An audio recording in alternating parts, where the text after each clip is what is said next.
the main concern with Nicole, but we've also seen heavy rains that have resulted in 3 to 5 foot of storm surge in some areas. We've also seen potential flash flooding. Impacts have been basically what's been expected. You do have downed trees, you have power lines, you have some road washouts, combined winds and storm surge. We've seen beach erosion, especially in areas that had already seen erosion from Hurricane Ian. And these are places like Brevard, Volusia, Flagler, and St. Johns counties. After the storm, there will be likely be flooding in some areas, so make sure to avoid floodwaters as they may be down power lines and other hazards. This morning, more than 50 counties were under tropical storm warnings, and that number will continue to go down as the storm moves across the state. We're ready, and we have resources to respond to whatever post-storm needs may arise. And I declared a state of emergency on Monday for 34 counties so that they had ample time to prepare for the storm. This morning, as an abundance of caution, we've expanded that to all counties just simply because we're not sure the extent of the impacts in Northwest Florida in particular. Kevin and his team have been in constant communication with utility providers. We now have 333,000 accounts without power. That's 2.98% of the state. 23.3% out in Brevard, 16.6% in Indian River, and then Volusia, Seminole, Putnam, and Orange, all smaller percentages than that. But there are 17,000 linemen staged to immediately begin power restoration efforts as soon as it's safe to do so. And certainly as you get into places like the Martin, St. Lucie area, people have been working in those areas and will continue to go in as it's safe in other parts of the state. We had activated 600 National Guardsmen, have 7 urban search and rescue teams on standby, ready to respond as soon as the weather clears. We also have FWC's high water vehicles ready to assist in response efforts should that be needed. We have 250 Florida Department of Transportation crews that are ready to deploy and begin damage assessment, bridge inspections, and cut and toss operations to clear roadways as is necessary.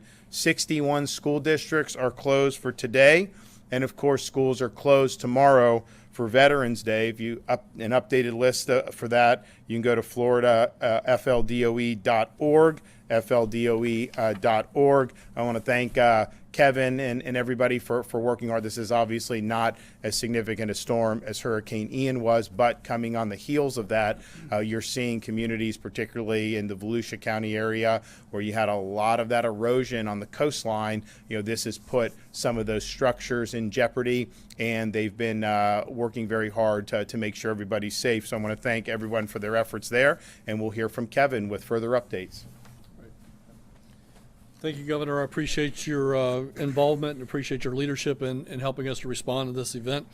The men and women behind me get all the credit on that floor. They've been working for 48 days straight, and they continue to respond to what what Floridians need most, and that is our help. Tropical storm conditions are ongoing across the Florida Peninsula and will expand into the Big Bend and Eastern Panhandle this afternoon. There remains a risk for severe weather, including isolated tornadoes embedded within Nicole's outer rain bands. The latest one that we had was just about 2 hours ago in St. Johns County.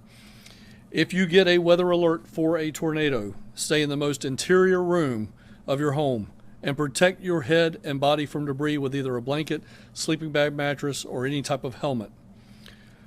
Dangerous beach conditions will continue along the East Coast as a result of elevated tides and lingering wave heights of 8 to 16 feet along the Atlantic coast.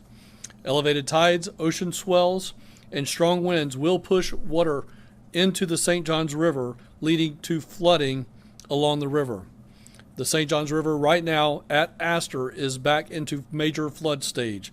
This morning we do have Fish and Wildlife Commission boats on standby in the area, as well as urban search and rescue swift water teams to assist if there should be a need for a rescue.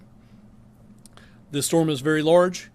Even if the eye has passed over your area, it may still be unsafe to go outside due to the heavy winds, flash flooding, and isolated tornadoes. If there are flash flood warnings in your area, remember it is never safe to walk or drive through flooded waters. I continue to urge Floridians to stay indoors in a safe structure and away from the coastline at this time. If you lose power, please use generators safely. We continue to have disaster deaths related to generators. Remember, keep those generators outside and 20 feet away from the house. Never operate those generators indoors. You must give a generator 20 minutes of cool down time before refueling.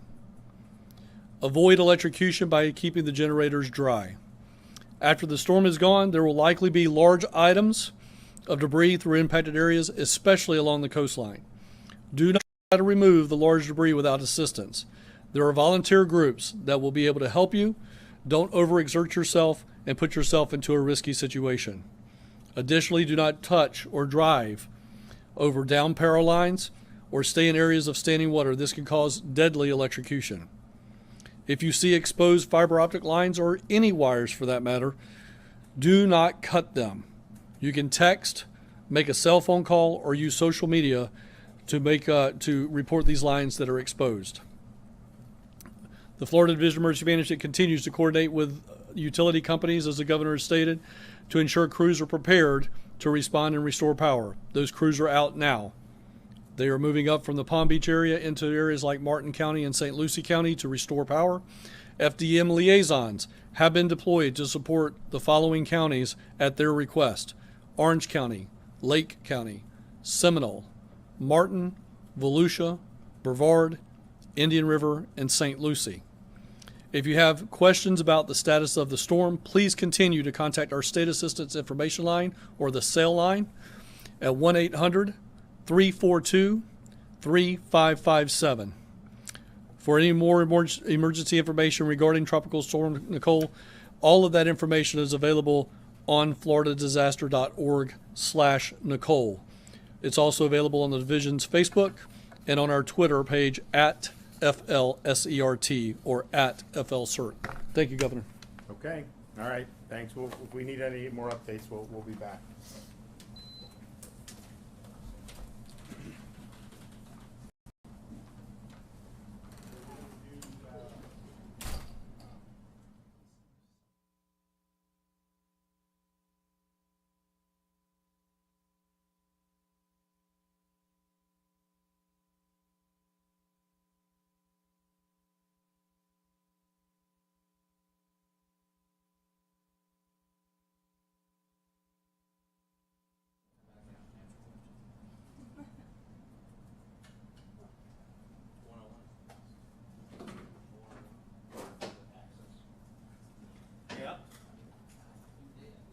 Good night, satellite. Good night, captions from the State Emergency Operations Center in Tallahassee.